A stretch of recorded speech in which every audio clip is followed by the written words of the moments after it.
Filthy guap. Big Mel, the hood post. Scott Fontaine, what up?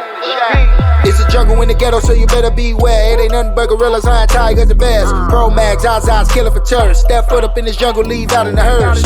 Cold on Percocet, city girls, yes, sex, all eyes, no deaths, full of shells, candle wax, candle lit, Brody hit, gas, shotty shot back. Guess he knew it was real when he died, he ain't come back. Round here, snakes, win, gorilla man, no being. Bro was facing 10, gave him up, now he back to win. Man, it's every day, on the floor, no other way. In the ghetto, better get you some cake, no birthday, no heart, no love, nigga, what is V-Day? So, what's your take on Jamel Barnes and what was he thinking? Or do you even have a take on it? You know what I mean? Because that was after years of spending all that time with Tookie. Everybody knew he used to be with Tookie every day. And they was going over Jack's house, buffing iron, and all this stuff, you know? Yeah. But to see him to come back and slander the man in his most critical hour, how did that make you feel? Man, I was livid, man. I mean, I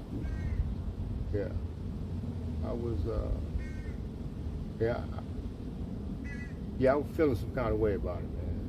You know what I mean? And it wasn't just that he would do that. I didn't hold guy in too much high regard, in too high regard anyway, because of the way he conducted himself when he came over to the house. You know. He was trying to act like he was, like he was too. But he didn't understand it. You know, we had Tookie made sure the cat was in the house when we were grounded and followed his instructions. You know what I mean? And so they had guys that waxed the floor in the bathroom, and that's the only way to access the backyard, right? So the floor was wet, so he couldn't walk across the floor. He didn't want to hop the fence. Tookie, you know, he was clear, man. Anybody come over here, man, starting shit, man, you know what I mean? Send him packing, you know what I mean? Straight up. He came in and insisted on walking in there. I had to go get the shotgun on his ass. He hopped the fence in. He got it together. Yeah, he got the fence, got Tookie's attention, and Tookie come to the front door. You know what I'm saying? By then the floor had dried, and so we couldn't get across. Tookie come through and lift his thumb up, go in, and told the nigga to hop the fence. He hopped the fence. Even though the floor was dry, because he came over there like that, Tookie still made that nigga hop the fence. The floor was dry. You got it? Yes. So those are his rules. Right. You know what I'm saying? Just enforced it. Yeah. And what the fuck different, man? So that incident right there is what told me who this cat was. He didn't respect boundaries. Just because he was who he was, nigga, this is a household, nigga. You know what I'm saying? You don't come over here and just because you buff and you who you think you are. Man, look, ain't no hoes being raised up in here, man. You know what I mean? So you just can't come over here and bully us. We ain't with that shit. You know what I mean? And, yeah. Had to fold that shotgun on his ass, man. And then they kick rocks. Mm. So for that reason, I don't really care for him. For what he said about Big Cuz, that kind of that devastated me, man. It's a tender spot for me, even today. You know, I hold dude in very low regard.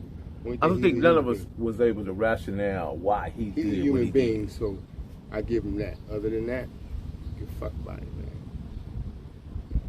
I don't wish him no bad luck. You know what I'm saying? But, nah.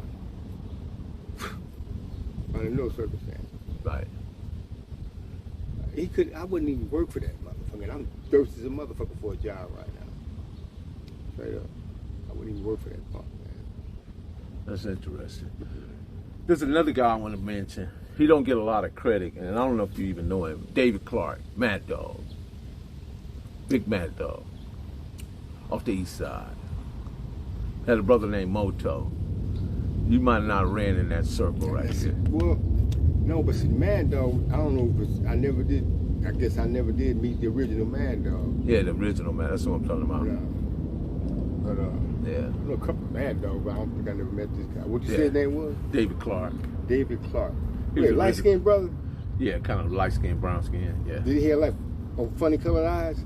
Nah, he was just a huge, swole dude, man. Bigger than Tookie. No. But anyway, so Salty. Salt Rock.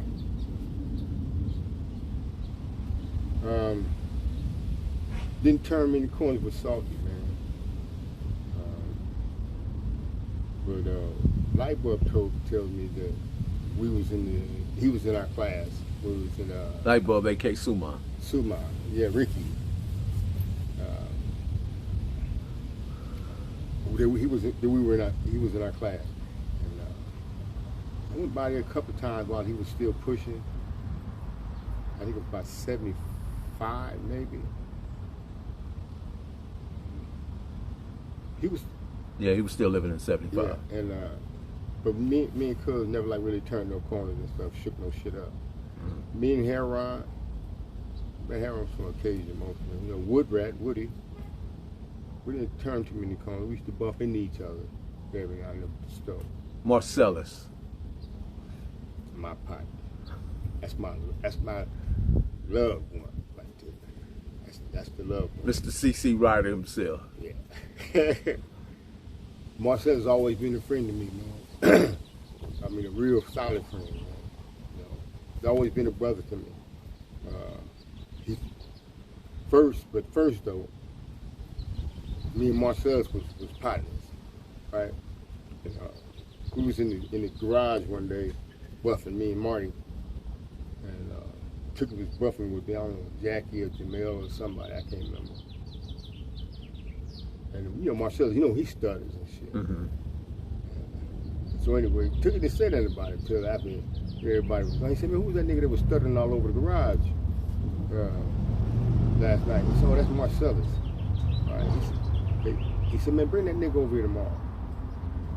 They got tight in the motherfucker. Him and Tookie got tight. Yeah. Yeah, I guess Tookie kind of pulled him. You know what I'm saying? Because he was my partner at first, man. You know. Tookie scooped him up, man, and they got tight, man. They took care of business, man.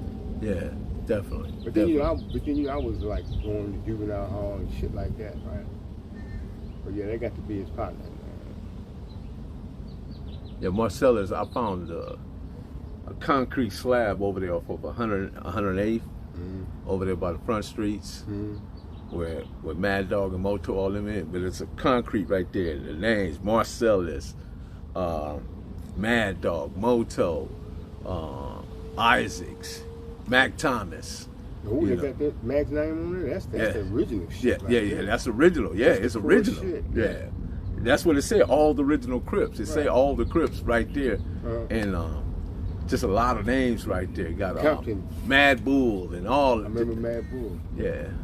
So there's a lot of names in there. Salt, Woody. No, none of their names were in there. This is like when the East Side first jumped. Oh, damn. Yeah. Dude, you talking about Mac Thomas? Yeah. You screw over there, huh? Yeah. That is.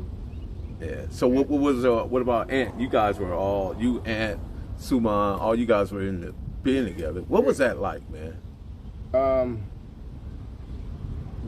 With the exception of a couple of,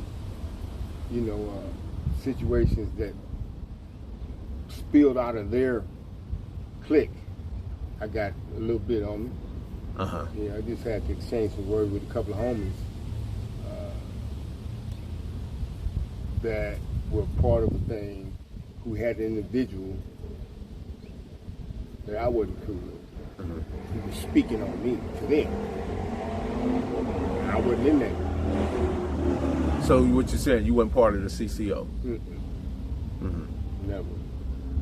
Was you even part of any of it? Blue Note, Blue Magic, Vanguard? Okay. Never. Heron was the one that admonished me about that. You know what I mean? He was active. When he came down to Folsom, he said, "Cuz, you don't fuck with it." Took what he told me. Okay. Were you ever in San Quentin? Only on a layover. Only on the layover. Right. What all the pins you hit? Old folks on Salinas Valley, Tracy, Soledad Central. What year you hit Tracy? 79? Gladiator School. Yeah. It was rocking. Yeah, it was last tag you're in. Straight up, man. Last tag you in. Yeah. Explain that. Well, you know, you catch one of them motherfuckers that was you at war with, and you push your shit up in it. You're it. Yeah, okay. I got you. Okay. Were you there with Bam too? Sherwood? Yeah, I was. Yeah. We weren't in the same wing though. Uh-huh. I remember because Bruno was there with me. Movie Star was there. Shit. I can't be too sure. Woody came through there at that time. I'm not sure.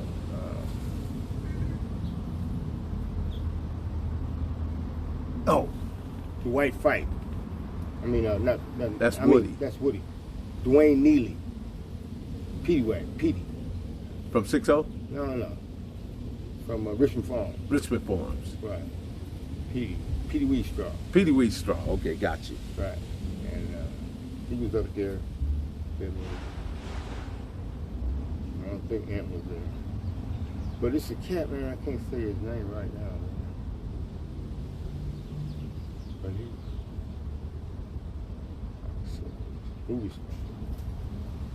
movie star. Okay. I can't remember nobody else, man. That was up there. Oh, Heron came through there. Yeah. You know something? Let me say something here, man, about Heron. I don't think Heron get a lot of props. Yeah. Credit, recognition, man. Yeah. I heard he was a very diplomatic individual, very forward, spoke really well, Yeah. articulated the format in a way that was embracing to all. Yeah, and he would always keep an even tone, right? But if you had got some funk from Heron, you had to really be asking. That's what I learned from him. You got to be really begging for it. Because he was just like so smooth, calm, collected, spoke, knew what he was talking about, and, you know, he managed conversations, man, his words, and he just knew what to say, you know. He was calm and welcoming for it, everywhere he went. He can be a vicious motherfucker. That's it, man. We're going to lock it again, man. Yeah. Lock the door. Guy. Yeah.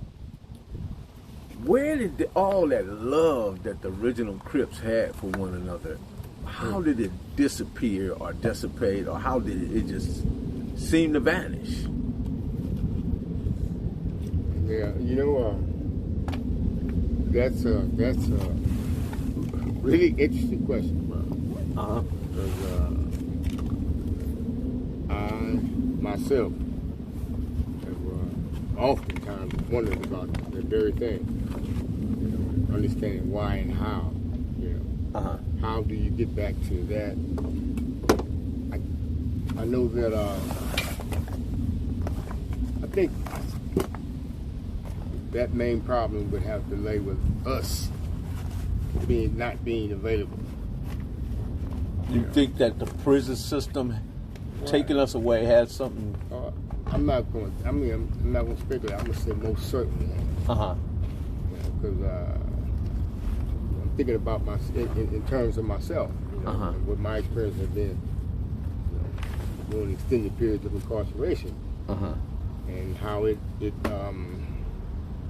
has what they say, a good word to say, retarded my development.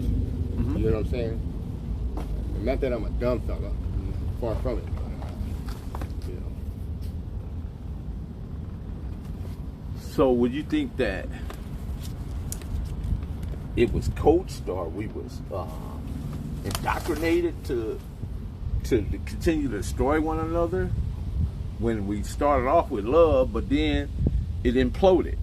All the love into a malicious dislike and anger for one another. And it's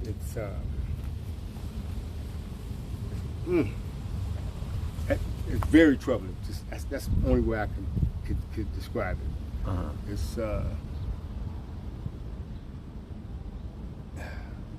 most unfortunate. Most unfortunate. Because even if you look at 4800, right?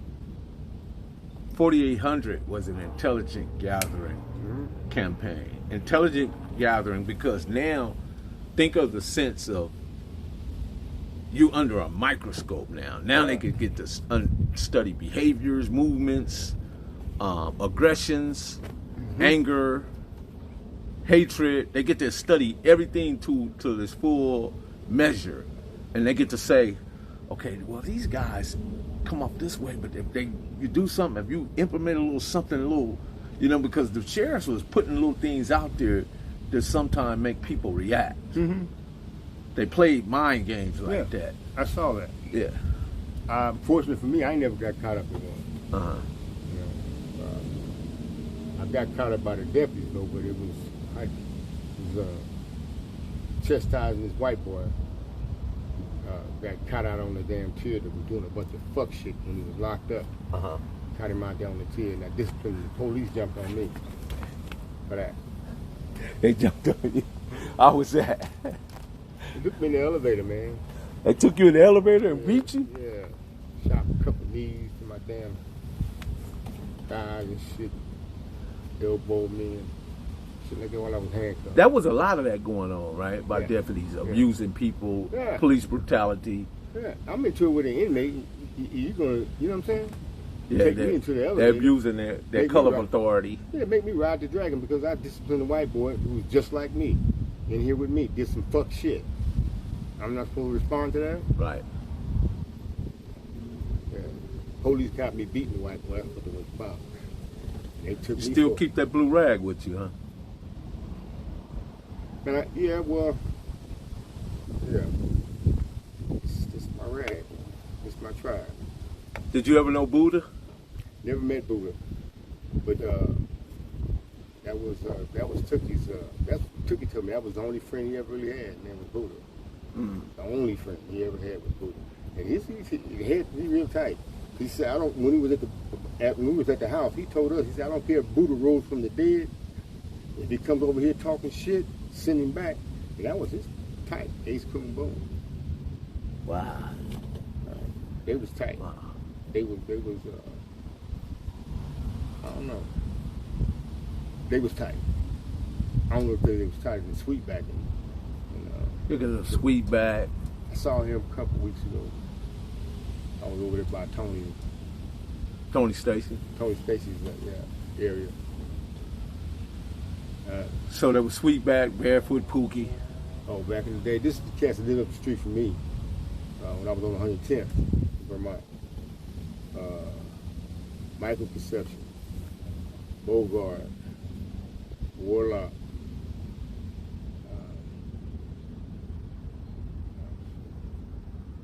AC, Buddha. At that time, I didn't even know about Took. I heard about Took. I didn't know him, as I never seen him around there. I didn't meet Took till 74. Because all the guys you named were Washington High guys. Yeah. They went to Washington High. And Henry Clay. You used to hear Tookie's name, but he'd never come around there. But these were the original Crips figures from that area right there. I guess he eventually gravitated into 107 Hoovers, Underground, UG, and all that stuff. Right. Block and all that stuff. If you had to address the kids at this point, what advice would you give them?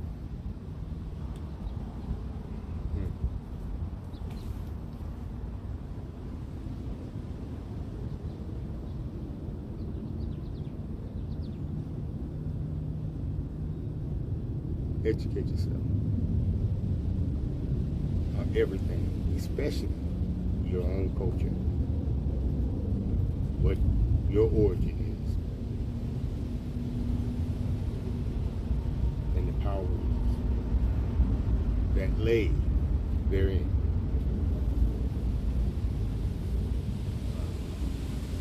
Well, I appreciate that, guy. This has been a very good moment. This has been a time coming, and I've been looking forward to sitting down with you, man. I'm definitely gonna let Lil Cross, because he communicates with me. I communicate with him. He's gonna call, and I'm gonna tell him, man. Can he receive calls? Yes. No. But I'm gonna give him your number. He can call you direct. You don't have to pay for it, so you'll be okay. So I'll definitely let him know, man, that I sit down with Guy Walker, aka Pretty, and Pretty Crip. Pretty Crip, man. With that said, man, we gonna go ahead and lock the door, y'all. We out of here, man. Lock the door. That's me. I'm the hood postman, always got motion, always keep motion. I'm the hood postman, I'm the hood postman, I'm the hood postman, I'm the hood postman, I'm the hood postman, I'm the hood postman. On the dead homies, like Rennie Loken, yeah. It's the cartel. Always